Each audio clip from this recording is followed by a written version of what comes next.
मेरा नाम गोपाल शर्मा है। मैं अलीगढ़ ज़िले का निवासी हूँ और मैंने इस बार अपनी यूपी पीसीएस 2018 की परीक्षा में हिंदी मीडियम से टॉप रैंक और उसके अलावा मैंने टोटल मेरी ओवरऑल 15 रैंक प्राप्त हुई है। फ्रेंड्स, मैंने इससे पहले एक और वीडियो आपके सामने शेयर की थी और उस वीडियो में मैंने अपनी जो भी मेरी जर्नी रही है सफलता की, मैंने वो शेयर की थी।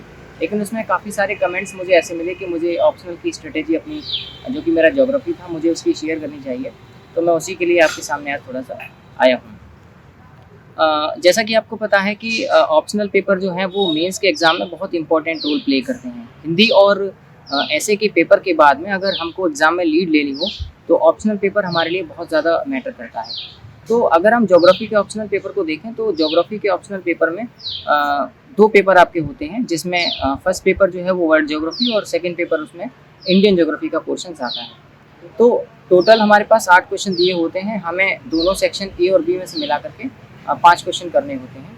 तो मैंने इसके लिए जो किया था वो मैं आपके सामने शेयर कर रहा हूँ। जैसे कि पेपर 1 में जो वर्ल्ड ज्योग्राफी है उसमें जो पार्ट 1 है आपका, उसके अंदर 5 यूनिटें आपकी आती हैं, जिसमें जियोमॉर्फोलॉजी, उसके अलावा क्लाइमेटोलॉजी, फिर ओशिनोग्राफी, फिर बायोजियोग्राफी और उसके बाद में एनवायरमेंटल साइंस। तो इसमें जो आपकी शुरू की 3 यूनिट हैं, यानी कि जियोमॉर्फोलॉजी, क्लाइमेटोलॉजी और ओशिनोग्राफी, अगर आप इन 3 यूनिट्स पर अच्छे से कमांड कर लेते हैं तो आपका जो प्री है वो आसानी से होगा ही होगा। प्री में ये 3 ही यूनिट पूछी जाती हैं और मेंस में भी अगर आपके क्वेश्चन आते हैं तो इन 5 यूनिटों को आप अच्छे से तैयार करके 3 क्वेश्चन के आंसर इजीली आप दे सकते हैं। इसके बाद में आती है जो पार्ट बी है, उसमें आपका ह्यूमन ज्योग्राफी आता है। उसके अलावा उसमें थिंकर्स आते हैं। तो इसमें आप थिंकर्स वाला जो चैप्टर है आप उसको बिल्कुल स्किप कर दीजिए, उसके नोट्स बनाने की कोई ज़रूरत नहीं है। उसके अलावा जो ह्यूमन ज्योग्राफी है आप उसको कवर कर लीजिए और जो आपका इकोनॉमिक ज्योग्राफी है, आर्थिक भूगोल, उसमें जो आपके इंडस्ट्री के टॉपिक्स हैं, जैसे चीनी उद्योग हो गया, सूती वस्त्र उद्योग का आपका हो गया, पेट्रोकेमिकल उद्योग हो गया, कागज़ उद्योग हो गया, लोहा और इस्पात उद्योग आपका हो गया। तो ये कुछ 5 से 6 इंडस्ट्री आपको तैयार करने हैं, क्योंकि इन्हीं के ऊपर लगातार क्वेश्चन जो है वो पूछे जाते रहे हैं। इसके बाद में आपका रह जाता है यूनिट नंबर 10, जिसको हम पॉलिटिकल ज्योग्राफी बोलते हैं। तो पॉलिटिकल ज्योग्राफी चूँकि बहुत ही ज़्यादा छोटी है और उसके अलावा इसके नोट्स आप इजीली बना सकते हैं। तो इतने पार्ट को आप करिए, यानी कि जो पेपर 1 है ज्योग्राफी का, उसमें पार्ट 1 की 5 यूनिटों को आप कवर करिए और 5 यूनिटों में से 3 क्वेश्चन के आंसर आप एग्जाम हॉल में लिखिए। आसानी से आप लोग लिख देंगे। और उसके बाद जो पार्ट 2 है उसमें जो थिंकर्स वाला चैप्टर है, यानी कि चैप्टर नंबर 6, यानी कि यूनिट नंबर 6, और जो सबसे जो 9th यूनिट है आपकी ट्रांसपोर्टेशन वाली, आप इन दोनों को स्किप करके बाकी की 3 बची हुई जो यूनिट्स हैं इनके आप अपने नोट्स प्रिपेयर कर लीजिए और बचे हुए 2 क्वेश्चन के आंसर आप एग्जाम हॉल में दे करके अपने सारे पाँचों के पाँचों क्वेश्चन को आप इसमें अटैम्प्ट कर सकते हैं। उसके अलावा जो पेपर 2 है उसमें इंडियन ज्योग्राफी में सबसे पहली यूनिट आपकी फिजिकल ज्योग्राफी की आती है।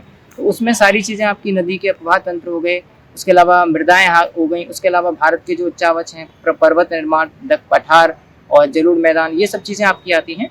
तो आप इस पहली यूनिट को अच्छे से कवर करिए, क्योंकि प्री के टाइम पर जब आप तैयारी करते हैं तो ये यूनिट सबसे ज़्यादा मैटर करती है, सबसे ज़्यादा इसी यूनिट में से आता है। और इवन पूरा जो फर्स्ट पार्ट है, जो आपका ये जो फर्स्ट यूनिट है इसमें से ही प्री का लगभग सारा पोर्शन इंडियन ज्योग्राफी के कॉन्टेक्स्ट में अगर देखें तो वो खत्म हो जाता है। इसके बाद अगर आप आएंगे यूनिट नंबर 2 पर, तो यूनिट नंबर 2 में आपके वन्य जीव विविधता यानी कि बायोडाइवर्सिटी का सेक्शन है।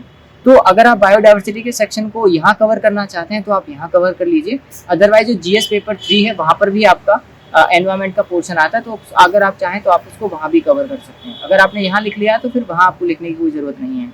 उसके अलावा एक तीसरी यूनिट है वो पर्यटन की है। तो पर्यटन में भी कुछ खास आपको नहीं करना है।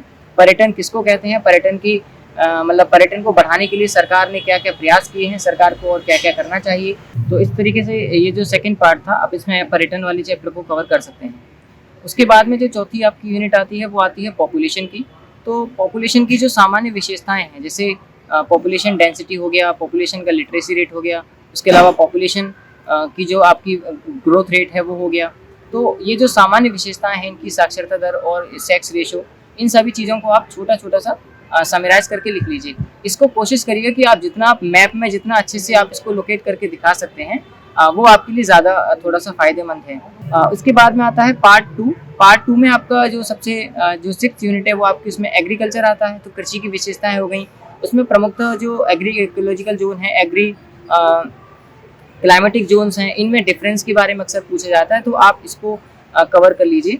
उसके बाद में आपको इसमें जो 7th और 8th यूनिट है यानी कि इकोनॉमिक ज्योग्राफी है, उसको आप अच्छे से कवर कर लीजिएगा। उसके बाद में जो आपकी जो सबसे इसकी लास्ट यूनिट है आपकी, उसमें मल्टी लेवल प्लानिंग वगैरह है, तो आप उसको अगर चाहें तो आप उसको स्किप भी कर सकते हैं। अगर स्किप नहीं करना चाहते हैं तो आप उसको जो प्रीवियस ईयर के जो सॉल्व पेपर हैं सिल्वर लाइन का या अरिहंत का, आप वो लेके उनसे छोटे छोटे से सिनॉप्सिस बना करके इस तरीके से तैयार कर सकते हैं। पार्ट जो पेपर जो 2 है उसमें भी आपको यही 2 काम करने हैं। पार्ट ए से आपको 3 क्वेश्चन लिखने हैं और जो पार्ट बी है उससे आपको 2 क्वेश्चन लिखने हैं। तो इस तरीके से आप अपने टोटल पाँचों के पाँचों क्वेश्चन का आंसर इजीली दे पाएंगे। पेपर 1 में कुछ आपके गिने चुने मॉडल्स पूछे जाते हैं, जैसे वेवर का इंडस्ट्री का मॉडल हो गया, उसके अलावा वॉन थ्यूनेन का मॉडल हो गया, रिबलैंड थ्योरी हो गई, स्पाइकमैन का एक प्रिंसिपल हो गया, स्पाइकमैन का जो रिबलैंड प्रिंसिपल है वो, हार्टलैंड प्रिंसिपल हो गया, उसके अलावा रोस्टोव का मॉडल पूछ लिया जाता है, माल्थस का मॉडल पूछ लिया जाता है, और जनसंख्या का जो जनांकीय संक्रमण सिद्धांत है ये पूछ लिया जाता है। तो ये गिने चुने कुछ 6 से 7 मॉडल्स हैं जो आपको तैयार करने ही करने हैं, और इनसे हर बार क्वेश्चन आपका डेफिनेटली आपको 1 या 2 क्वेश्चन पेपर में देखने को मिलेगा। तो ये मेरी ओवरऑल एक स्ट्रेटेजी थी।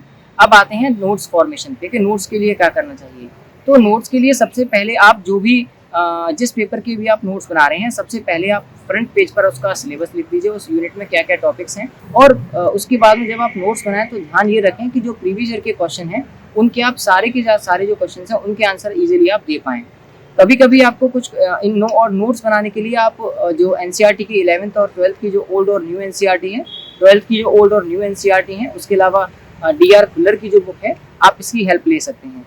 लेकिन फिर भी अगर आपको लगता है कि कोई टॉपिक ऐसा है जो आपकी समझ से बाहर है या आपको कहीं से नहीं मिल रहा है, तो आप प्रीवियस ईयर के अरिहंत का या सिल्वर लाइन का सॉल्व पेपर ले लीजिए। अरिहंत का पेपर थोड़ा सा ज़्यादा ठीक है, तो आप अरिहंत का सॉल्व पेपर ले लीजिए और सॉल्व पेपर से उन क्वेश्चंस के छोटे छोटे से सिनॉप्सिस के रूप में उनको लिख लीजिए। तो इस तरीके से आपका जो ज्योग्राफी है वो कवर आपका हो जाएगा। इसके बाद में हम बात करते हैं मेंस के दूसरे पेपर की, यानी कि जीएस के पेपर्स की। तो जीएस के पेपर्स में जैसा कि मैंने पहले बताया था कि जो सेकंड और थर्ड पेपर है वो बहुत ज़्यादा डायनामिक नेचर का होता है। तो आज मैं पेपर की स्ट्रेटेजी नहीं, उनके आंसर राइटिंग के तरीके के बारे में थोड़ा सा बताऊँगा। जैसे कि जीएस का पेपर जो 1 है उसमें हिस्ट्री का सेक्शन आता है। तो अगर आपको हिस्ट्री का क्वेश्चन कोई भी लिखने को दिया जाता है तो आप उसमें उसका जो इंट्रोडक्शन है वो आप किसी ईयर से स्टार्ट कर सकते हैं, किसी घटना से स्टार्ट कर सकते हैं, ठीक है ना। उसके बाद जब आप मेन बॉडी में कोई भी आंसर लिखें तो आप उसमें ईयर्स यानी कि जो सन आते हैं उनको ज़रूर आप मेंशन करें। उसके अलावा हिस्ट्री के क्वेश्चन को एक सीक्वेंस्ड मैनर में लिखने की कोशिश करें। जैसे अगर आप एग्जाम्पल के तौर पे देखें तो 2018 में एक क्वेश्चन आया था कि वल्लभ भाई पटेल का स्वतंत्रता के पूर्व और स्वतंत्रता के पश्चात तो जो विलीनीकरण हुआ था रियासतों का, उसके संबंध में एक क्वेश्चन आया था।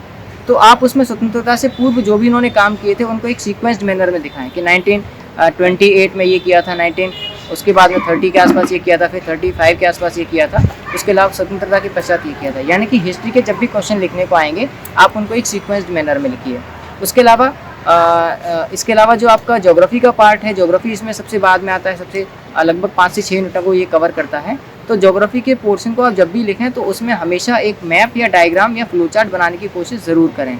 अगर आप उसमें map chart flow chart diagram बनाते हैं तो वो बहुत ज़्यादा अट्रैक्टिव लगता है। मैप बनाने के लिए या फ्लो चार्ट बनाने के लिए आप ब्लू और काले पेन से तो सामान्यतः लिखते ही लिखते हैं, लेकिन इनके लिए आप मैपिंग पेन्स का यूज़ कर सकते हैं। और मैपिंग पेन्स में आप 2 कलर के मैपिंग पेन्स यूज़ कर सकते हैं, 2 या कोई भी एक, वो आपके ऊपर है आप कैसा यूज़ करें। इसमें वॉयलेट कलर का यूज़ कर सकते हैं और एक पिंक कलर का यूज़ कर सकते हैं।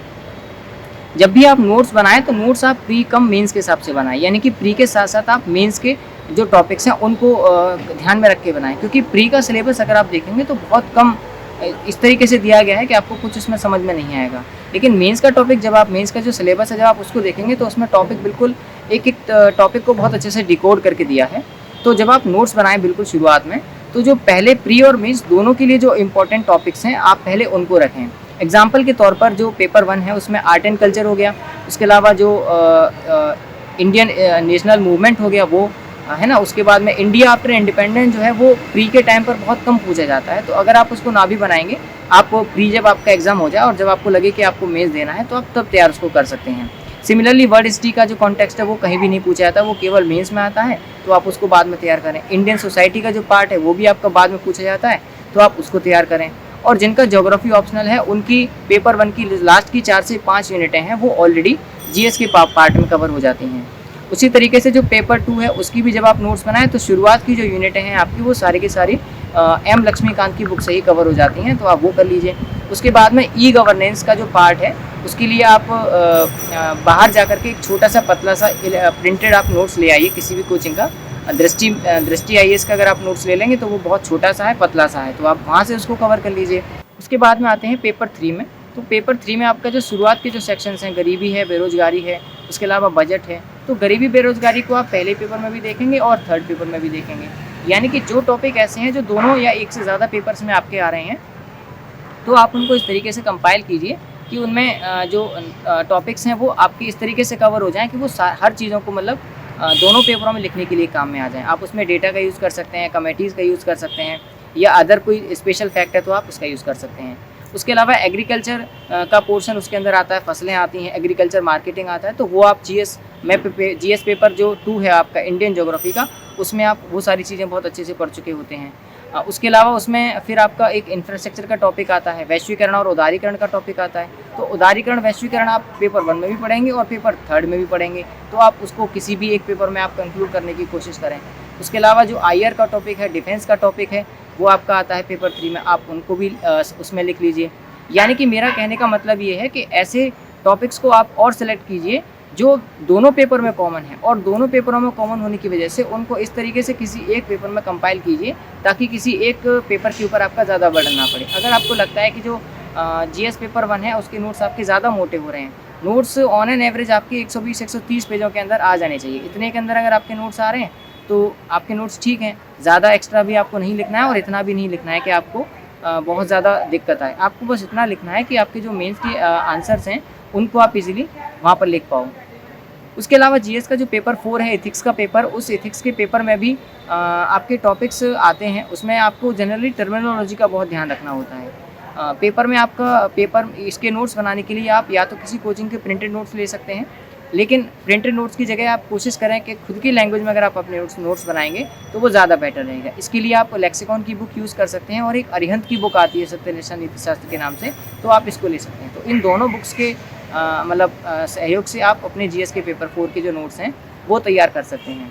जीएस के पेपर में जो आंसर राइटिंग है वो तो ठीक है, लेकिन उसके साथ साथ जो उसमें केस स्टडीज़ हैं उनको अक्सर सॉल्व करने में काफ़ी समस्या आती है। तो केस स्टडी को सॉल्व करते टाइम पर सबसे पहले आप उस केस स्टडी को 2 से 3 बार पढ़िए। उसके बाद उसमें जितने आपके मूल्य निहित हैं उन सारे मूल्यों को लिख लीजिए। जनरली केस स्टडी में आपका करुणा का मूल्य, उसके अलावा सार्वजनिक जो सेवा है उसका मूल्य, उसके अलावा कर्तव्य निष्ठा, उत्तरदायित्व, ये जो कुछ कॉमन मूल्य हैं जो आपको हर केस स्टडी में मिलेंगे। तो आप इन मूल्यों को ध्यान में रखते हुए अपनी केस स्टडी का समाधान दें, और बीच बीच में कोशिश करते रहें कि उन टर्मिनोलॉजी को आप ज़रूर केस स्टडी में डालें, तभी आपकी वो आकर्षक लगेगी। क्वेश्चन आंसर लिखने के लिए आप, जैसा कि मैंने पहले बताया था, पेपर 1, 2 और 3 में आपके पास में मैप, डायग्राम, फ्लो चार्ट का खूब सारा स्कोप होता है, लेकिन पेपर 4 में आप मैप यूज़ नहीं कर सकते हैं, ना ही आप उसमें कोई डायग्राम बना सकते हैं। तो पेपर 4 में जब भी आप क्वेश्चन लिखें तो उसमें फ्लो चार्ट का ज़्यादा से ज़्यादा यूज़ करें।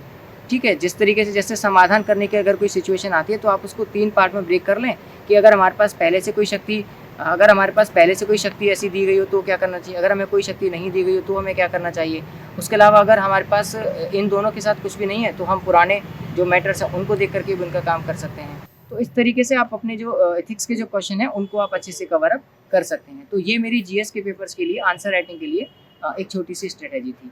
जीएस का जो पेपर 2 आता है उसमें आप जब तक कॉन्स्टिट्यूशनल पहलू को नहीं सामने लेकर के आएंगे तो वो लगेगा नहीं कि वो आपने उसको जीएस 2 के हिसाब से लिखा है। तो यानी कि कॉन्स्टिट्यूशनल पुट आपको हर जगह डालना है।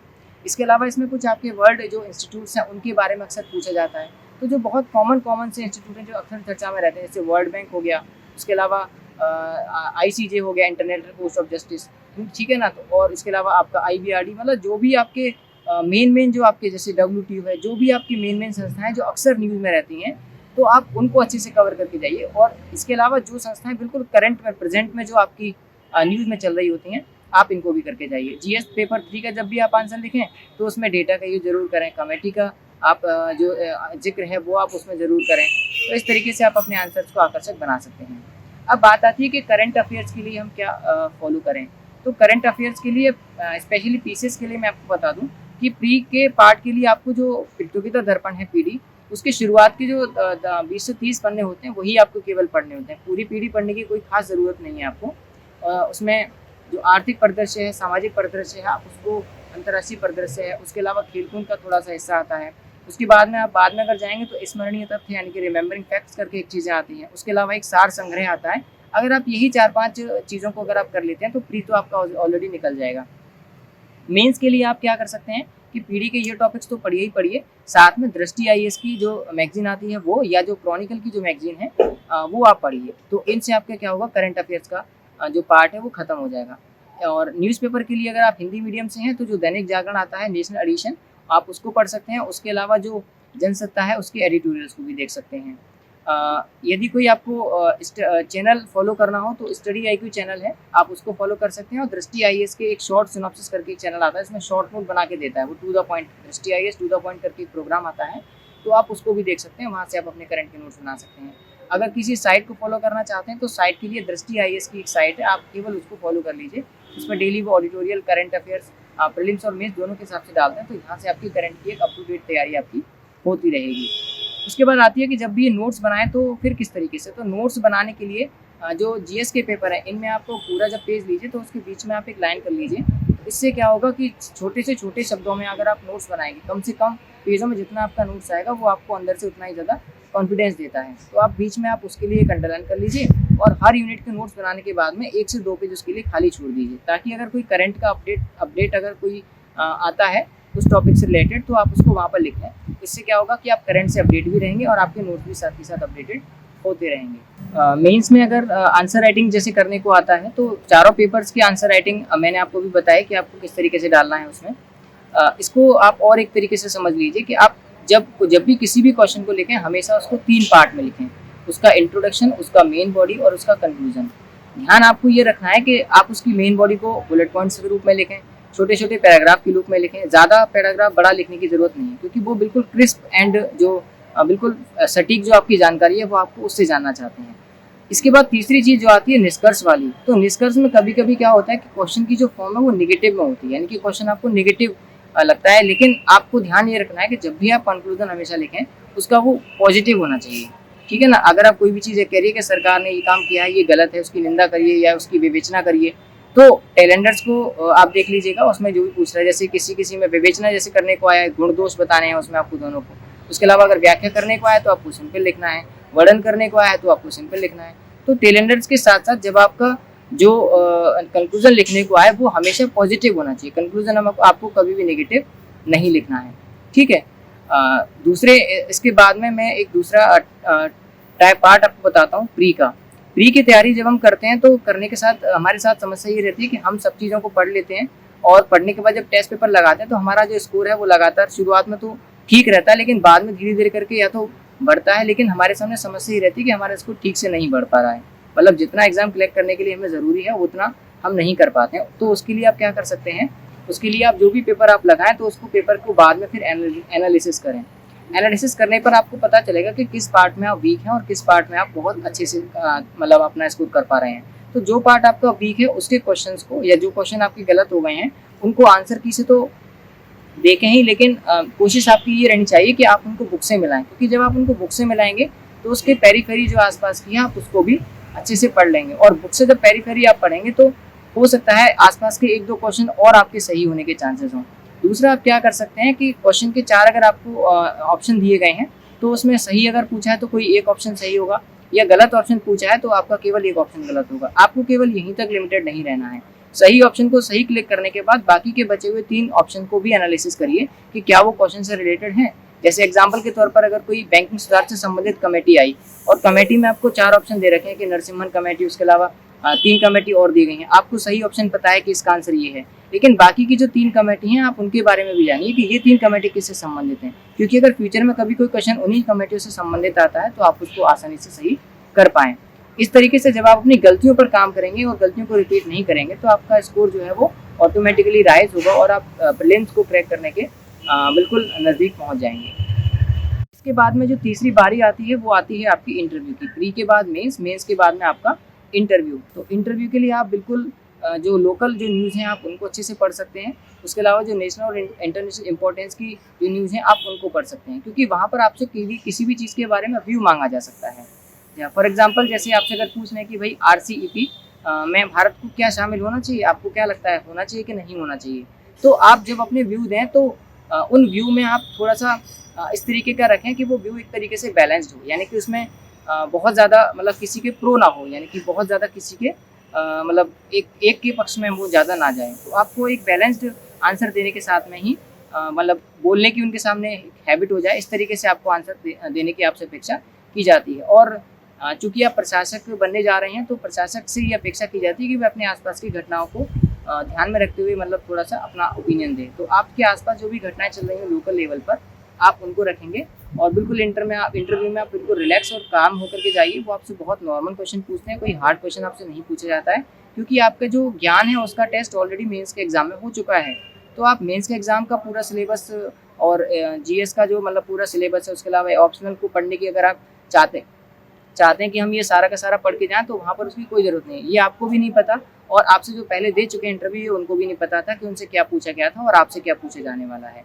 तो कभी भी इंटरव्यू के लिए बहुत ज़्यादा परेशान ना हो, बिल्कुल वो नॉर्मल क्वेश्चन पूछते हैं, रिलैक्स होकर के अपना काम करिए और इस तरीके से प्री मेंस और इंटरव्यू की आप अलग-अलग स्ट्रैटेजी बना कर के काम कर सकते हैं। एक बार मैं फिर से आपके लिए बुक सजेस्ट किए दे रहा हूँ, जो जो बुक्स हैं आपकी तैयारी करने के लिए प्री के तरीके से बता रहा हूँ मैं आपको। उसके लिए आप जैसे आपका अगर ऑप्शनल ज्योग्राफी है, तो आप 6 से लेकर के 8th तक की ओल्ड एनसीईआरटी की किताबें पढ़िए।